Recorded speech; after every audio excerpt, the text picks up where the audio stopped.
Hello, welcome to the Landmarks, Symbols, and Documents tour, where we'll be learning about some important landmarks, symbols, and documents around our country. First of all, we're going to Washington, D.C., to the Archives and Records building to learn a little bit more about the Declaration of Independence, which is a very important document for our country. First, we're going to watch this Schoolhouse Rock video to learn a little bit more about what the Declaration of Independence was about and why it was made. Okay, so after watching the video, why did the colonists make the Declaration of Independence? So it was because they were upset with what King George was forcing them to do. He forced them to pay taxes, but he didn't let them help make decisions in the government. And then what was the Declaration of Independence about? Like I talked about in this song, it was about life, liberty, and the pursuit of happiness. So those are kind of big words. Life is just kind of what it sounds like. We have the right to live without being killed by our rulers. Liberty means that we can be free and not have our rulers tell us everything we need to do. The pursuit of happiness means that we're allowed to do what we want with our life that makes us happy. So for me, that means I can choose what religion I belong to, and I can decide to be a teacher because that makes me happy. Okay, so now we're going to look at the records building where the Declaration of Independence is kept today.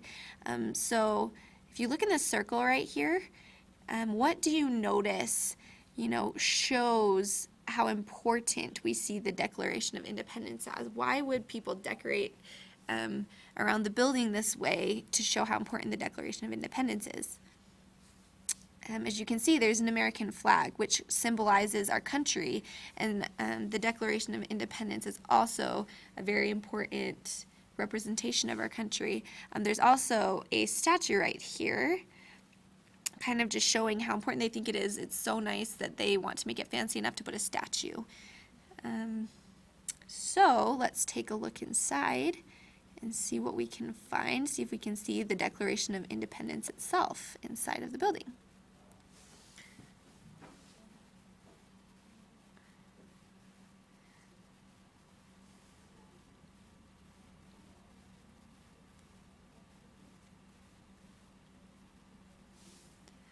Okay, so as you can see right here, the Declaration of Independence is in this special protected box. And as you can see, there are guards on either side guarding it to make sure that it's safe, nobody steals it, nothing happens to it.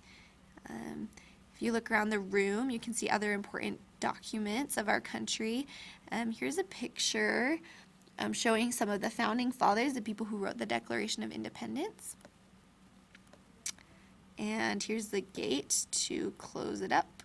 And actually, they take the Declaration of Independence at night and store it in a safe vault to keep it even more protected. So why do you think that people see the Declaration of Independence so important today that they would go to all this effort to protect it and make it look so nice in this beautiful building?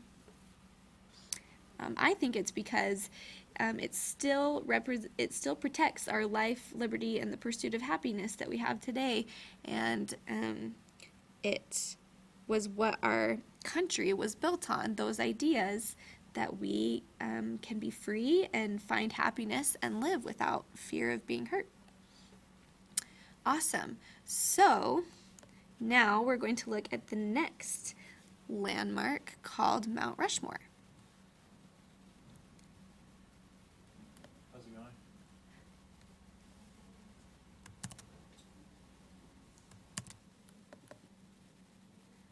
Okay, so here we go to Mount Rushmore, which is in South Dakota. We will watch this video to learn a little bit about Mount Rushmore, why it was made, and its history. Okay, so after we have watched this video, tell me, where is Mount Rushmore and what president faces are carved there, and why was it built?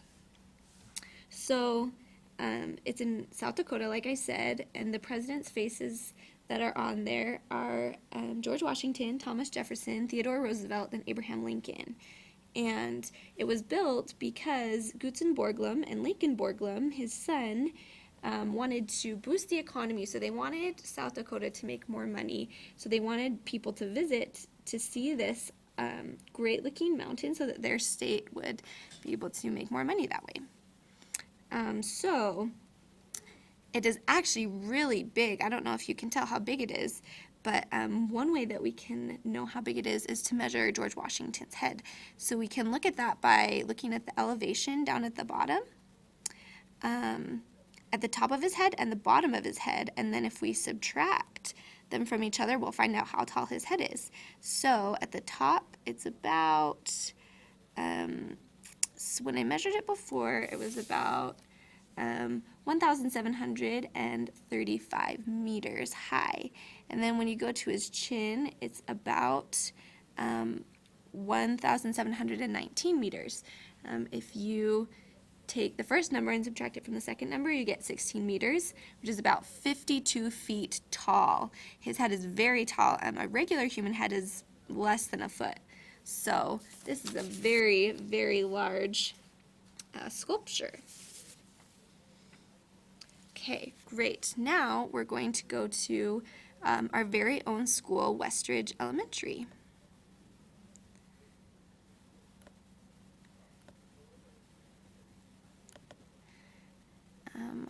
Also, we're going to read a little bit about it from the website of our school to learn about when it was built, what the school mission statement is, and how many students attend the school so that we can learn a little bit more about it.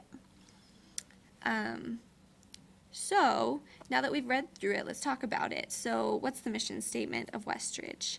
The mission of Westridge School Community, where children are treasured, is to foster a love of learning in an innovative, cooperative climate which empowers all students to become competent, productive, caring, and responsible citizens. So that is the mission statement of Westridge.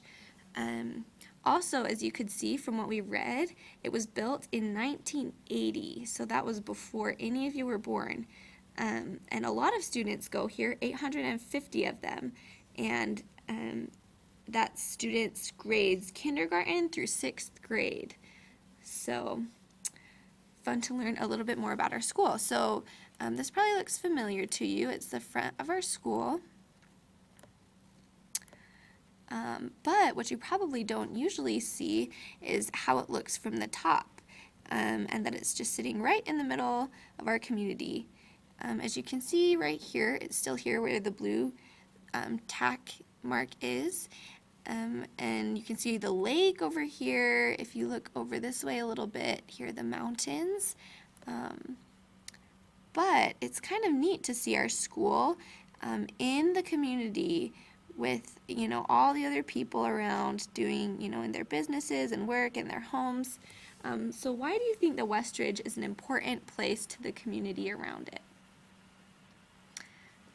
I think it's because it helps students like you get ready to be, like the mission statement says, to be productive, caring, and responsible citizens.